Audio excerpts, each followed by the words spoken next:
Hello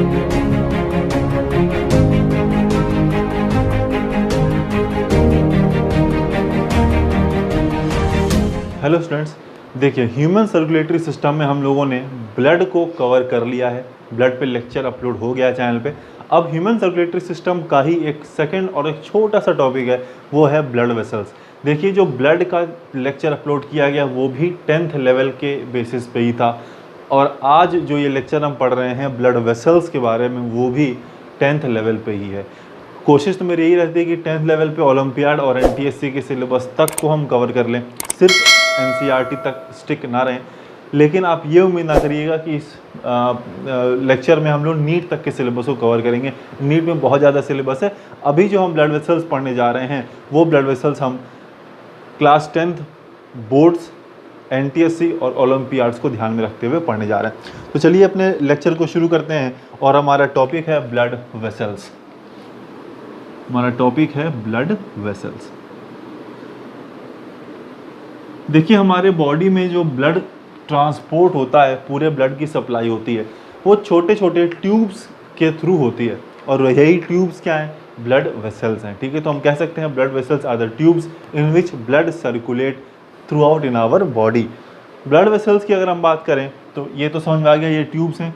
होते कितने तरह के हैं? तो ये 3 टाइप्स के होते हैं। पहला होता है आर्टरीज, दूसरा होता है वेन्स, और तीसरा होता है capillaries. Artery, veins and capillaries. इन तीनों में अगर आपसे पूछा जाए कि सबसे ज़्यादा मोटा कौन सा है, सबसे ज़्यादा थिक कौन सा है, तो आर्टरी इनमें थिकेस्ट है। आर्टरी थिकेस्ट है। उसके बाद वेन्स, ये थिक हैं और ये थिन है। यानी हम कह सकते हैं आर्टरी थिकेस्ट हो गए, वेन्स थिक हैं, बहुत ज़्यादा मोटे नहीं हैं, आर्टरी के कंपैरिजन में तो मोटे नहीं हैं, लेकिन कैपिलरी से ज़्यादा मोटे हैं, लेकिन कैपिलरी थिन है जो सबसे पतला होता है। ठीक है, अच्छा अब देखिए क्वेश्चन ये आता है कि आर्टरी, जैसे बताया जा रहा है आर्टरी थिक हैं और वेन्स जो हैं वो थोड़े पतले हैं, तो ऐसा क्यों होता है? आर्टरी क्यों मोटे होते हैं, वेन्स क्यों पतले होते हैं? इसका रीज़न ये है कि आर्टरी में जो ब्लड सप्लाई होती है वो हाई प्रेशर की होती है। आर्टरी में सप्लाई होने वाला ब्लड हाई प्रेशर का होता है, जबकि वेन्स में सप्लाई होने वाला ब्लड लो प्रेशर का होता है। और कैपिलरी का तो बेसिकली काम ही है ब्लड के प्रेशर को कम करना, क्योंकि कैपिलरी एक नेटवर्क बना लेता है जिससे ब्लड जब ट्रांसपोर्ट होता है तो उसका प्रेशर कम हो जाता है। और प्रेशर कम होना भी चाहिए क्योंकि कैपिलरीज पतले होते हैं, तो अगर कैपिलरीज में हाई ब्लड प्रेशर फ्लो कर जाएगा तो कैपिलरीज बर्स्ट कर जाएंगे। ऐसा ना हो इसीलिए कैपिलरीज में ब्लड के प्रेशर को रिड्यूस कर दिया जाता है।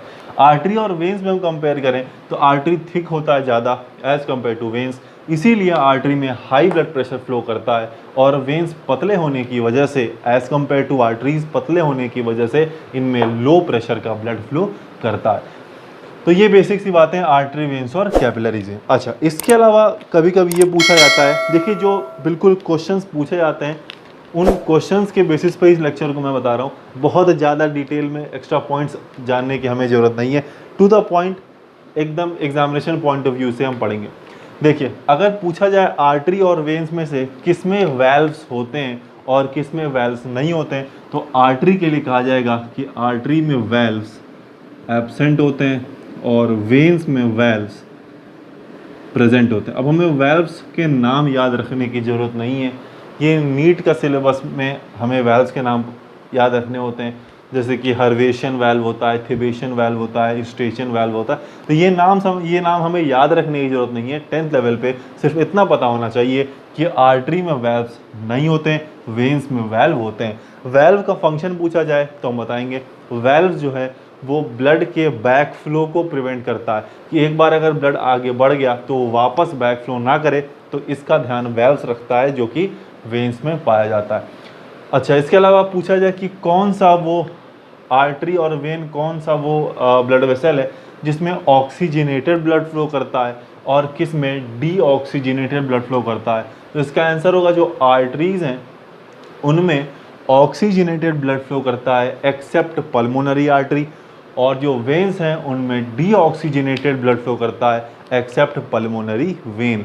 तो हमें ये एक्सेप्शंस भी याद होने चाहिए कि वैसे तो आर्टरी में ऑक्सीजनेटेड ब्लड फ्लो करता है, लेकिन पल्मोनरी आर्टरी में डीऑक्सीजनेटेड ब्लड फ्लो करता है। उसी तरह वेन्स में वैसे तो डीऑक्सीजनेटेड ब्लड फ्लो करता है, लेकिन पल्मोनरी वेन में ऑक्सीजनेटेड ब्लड फ्लो करता है।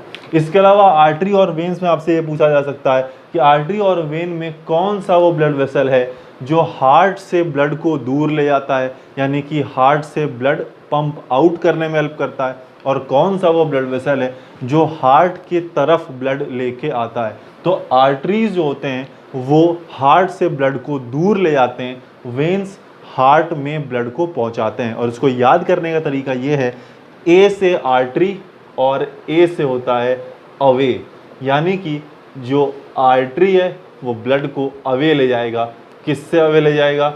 हार्ट से अवे ले जाएगा। इसी का जस्ट उल्टा वेन कर दीजिए, वेन ए से नहीं शुरू होता, यानी कि वो अवे नहीं ले जाएगा, तो वो उसके पास लाएगा। और पास का मतलब क्या होता है? पास होता है विसिनिटी। पास का मतलब क्या होता है? विसिनिटी। तो वी का मतलब वेन और वी से है विसिनिटी। तो जो वेन्स हैं वो ब्लड को हार्ट के पास लेके आएंगे।